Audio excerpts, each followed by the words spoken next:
What if I told you that your life already has a hidden gaming system running in the background? No, it's not a glitch in the matrix, but it works a lot like the one Sung Jin-Woo found in Solo Leveling. See, we all love Jin-Woo's story. The weakest hunter thrown into the abyss, rising back with a mysterious system that lets him level up endlessly. It's the kind of transformation arc we all dream of. And here's the thing, you don't need a dungeon or a shadow army to evolve. However, what you do need is a system, one that's actually real and has already been built. So in the book Actionable Gamification, author Chou introduces something called the Octalysis framework, a powerful model based on 8 code drives that explain why we do what we do, and more importantly how we can design our own path to level up in real life. Therefore, in this video we are going to break down each of these 8 code drives step by step, and you'll see how Sung Jin-Woo unknowingly followed them all to become the Shadow Monarch. So let's get started. The first code drive is epic meaning and calling. Let's rewind to the very beginning when Sung Jin-Woo was just an E-rank hunter, not feared, not respected, just a guy barely surviving the dungeons, constantly returning with injuries and pitied by others. But here's the thing, even then he kept logging in. Jin-Woo showed up not because he thought he would win, but because he had to. He had a mother in coma, a younger sister with a future to protect, and a deep quiet fire that whispered, "You were made for more." That's what Chou calls epic meaning and calling. The belief that you are a part of something bigger, that you are chosen for a mission only you can complete.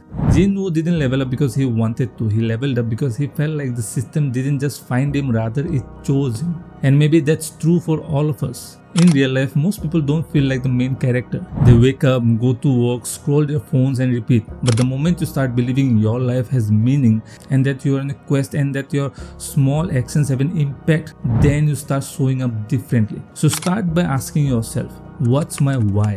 What's that mission in my heart that makes the grind worth it? Because once you feel like you have been chosen for something greater, you then stop hitting the snooze button and start showing up like the whole world depends on it. That's your epic meaning and calling. Next up is development and accomplishment. Remember when Jin-Woo finished his first daily quest? He was barely hanging on in that hospital room with a weak body. But then, the system informed him that he had leveled up. His stats have increased and his strength has rose. And that moment wasn't just a hype, it was powerful because it came after a challenge, and that's the core of development and accomplishment, a drive that lives deep inside us. It's what makes us want to improve and to chase progress. In games and in life, accomplishment only feels when you have struggled for it. A trophy without the grind is just a decoration, but when you have earned it, it becomes a symbol of your growth. Now you don't have a glowing blue interface tracking our strength or agility, but you can still feel the same rush in our real lives. Let's say you have always struggled with reading books. You open a page and 5 minutes later your mind's thinking about lunch, Instagram or literally anything else. You want to read more but you just can't. But what if you turned it into a game? You give yourself a quest, and that is to read 10 pages daily. That's your dungeon. It may sound small, but it's a real challenge if you haven't built the habit. The moment you complete it, you check it off, and instead of forgetting about it, you track it. And suddenly you will realize that reading isn't just a task anymore, it's a progress instead. That's how you start leveling up in real life. Not by waiting for motivation to magically appear, but by designing progress so that you can see it, just like Jin-Woo. And there's an app out there that literally lets you do this. It turns your life into an RPG game where habits give you XP, completing tasks earns you gold, and your character levels up with you. I'll show it to you at the end of this video, so stick around till the end because it might just change the way you see your to-do list forever. Number 3. Empowerment of creativity and feedback. See, Jin-Woo's journey wasn't just about grinding, it was about figuring things out. Every time he had faced an enemy stronger than him, he didn't just rage quit. He observed, adapted and tried something new. And when that didn't work out, he tried again. That's the essence of empowerment of creativity and feedback. And that's exactly how real life works too. Take something as simple as trying to wake up early to go to the gym. At first, you might simply set an alarm and hope for the best. But you keep failing, you slip through it or you hit the snooze button. Most people stop here and think, maybe I'm just not a morning person, but not you. Not if you're playing the game seriously. Instead, you start treating it like a boss fight. You change your strategy, you put your phone across the room, you sleep in your gym clothes or you try to get to bed earlier. You get creative instead of using just your willpower. And each time you experiment, you get feedback. You see what worked and what didn't and you improve your strategy. That's the beauty of this core drive. It's not about perfection but about repetition. You're not just grinding, you're strategizing your progression. And then comes ownership and possession. In solo leveling, once Jin-Woo gained his powers, he started to take ownership of it. His abilities, his army of shadows, his choices were no longer just tools anymore. They became a part of him. Every shadow he summoned wasn't just a soldier, it was a reminder of how far he had come. That's what Chou calls ownership and possession. That is, when you own something, you start caring deeply about it. You nurture it, you defend it, and more importantly, you want to grow it. This is quite common in the world of video games. You spend hours customizing your avatar or upgrading your base, not because you have to, but because it feels like it's yours. And because it's yours, you are emotionally invested in it. This same core drive works in real life too. The more effort you put into building something, whether it's a skill, a habit or a system, the more ownership you feel. And once you feel that, everything changes. And continuing the example of waking up early, once you get into the habit of going to the gym early morning, that routine becomes more than just a task. It becomes your system. You start to care about your sleep, your energy, your meals, and you begin tracking your lifts or your endurance. And gradually, it feels like you are creating a stronger version of yourself, something that is truly yours.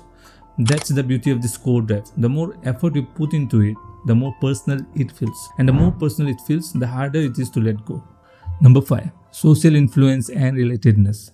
When Jin-Woo entered the Demon Realm in Season 2, he started off strong, clearing levels with ease. The monsters were strong, but he was stronger. It seemed like no one could stop him. But something unexpected happened after level 80. He couldn't move forward, not because the enemies were stronger, but because he couldn't even find the next level. The gate to the 81st floor was hidden, and the way forward was unclear. That's when he met Ezreal, the Demon Knight. She wasn't just a character in his journey, she became the key to his progress. She helped him find the remaining levels of the Demon Realm, guided him through the traps, and even supported him during his hardest battle against the demon monarch Baran. And that right there is the power of social influence and relatedness. We all like to think that we are the lone wolves grinding in silence, but even in real life, some of the biggest level ups come from the people around us. Not because they play the game for us, but because they help us see the game from a different perspective. When I started this YouTube channel, I had no clue what I was doing. I had no idea how important keywords were or why thumbnails mattered more than I thought. I was just making videos in the dark and kept uploading it, but it wasn't clicking the way I wanted. That's when one of my friends who had already built a successful channel stepped in. He didn't just give me advice, he mentored me, gave me honest feedback and helped me see what I was missing. And it made a huge difference. That's what this drive is all about. We are wired to learn from others, to be inspired, challenged and supported. When you see someone doing what you dream of, it ignites a fire inside you. Sometimes it's a competition, sometimes it's envy, but often it's a connection. It's the feeling that if they can do it, maybe I can do it too. Scarcity and impatience. Then comes the pressure, a ticking clock. In solo leveling, Jin-Woo isn't just asked to get stronger, rather he is forced to. His daily quests include completing a certain number of push-ups, sit-ups, squats and a run, all within a time limit. And if he didn't, then the system didn't just remind him, it punished him.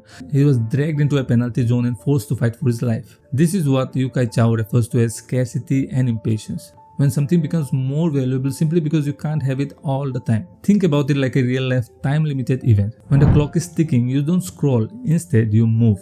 We often tell ourselves, I'll start off tomorrow, but when you add a timer to your goals, such as finishing that book before 8 p.m., then you tap into the same energy that Jin-Woo felt in his quest. It's urgency mixed with purpose. Therefore, if you want to level up in real life, give your goals a time limit. Create pressure on purpose. Because when the game becomes urgent, the player becomes serious, and that's when growth begins. Next is unpredictability and curiosity. See, not everything in life is predictable, and if you have followed Jin-Woo's journey closely, you'll notice that some of his biggest wins didn't come from planned quests or daily routines. They came from unexpected dungeon breaks or sudden side quests, which he never saw coming, but they changed everything. That's the power of unpredictability and curiosity.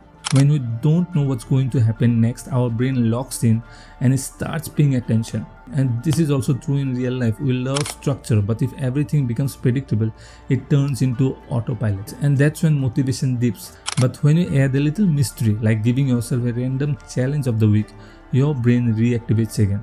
Therefore, try to shake up a routine once in a while. Introduce unexpected prizes at unexpected times, and let life feel like it still has secret levels waiting to be unlocked. And finally, the one drive most of us underestimate, that is loss and avoidance. See, Jin-Woo didn't just move forward because he wanted to. He moved because he had to. If he remained still, the system would punish him. And if he ever gave up, the ones he cared about would suffer. It wasn't just ambition that motivated him. Rather, it was the fear of falling behind. And our lives aren't that different. You're building XP every week. Each habit, each task, and each win adds to your progress bar. However, if you miss enough days or ignore enough quests, you start losing that edge. Your momentum fades, and soon you will find yourself respawning at square one. And yes, it's easy to say that it's just one day, but that one day becomes two, and two becomes a week, and suddenly the character you were becoming is gone. Therefore, let that fear fuel you, not to scare you into burnout, but to remind you that you have worked too hard to quit now. Because in this game, you don't respawn in the same way, you respawn with regret. So keep moving, keep leveling, and don't let your grind go to waste. Now, as I promised earlier in the video, here's a tool that genuinely feels like you are leveling up in real life, and it's called Habitica, and it's basically a habit tracker gamified like an RPG. Let me show you how it works. First off, when you sign up, you get to create your own avatar, like an actual character in a game, and that avatar has health, experience points, and gold, just like in solo leveling. Now on the main dashboard, you'll see three important sections: habits, dailies, and to-dos. Habits are actions you want to build gradually. So here I'm adding read for 10 minutes before bed. Dailies are things you want to do on an everyday basis. So I'll add go to workout or gym every morning. And in the to-do list, I'm adding something more like task-based, like make a call. And here's the fun part. When I check off reading for 10 minutes, I instantly gain XP and gold. Similarly, when I complete my morning workout or when I make that call, each action adds experience and rewards. It literally feels like you are completing quests in your own life. The more you stay consistent on this, the more you level up. And you'll literally see your character grow with you. It's fun, simple, and honestly, it makes personal growth exciting again. So go and give it a try, as it is available in both desktop and mobile. And turn your daily grind into a game and start leveling up for real. Thank you for watching this video, and I'll see you in the next one.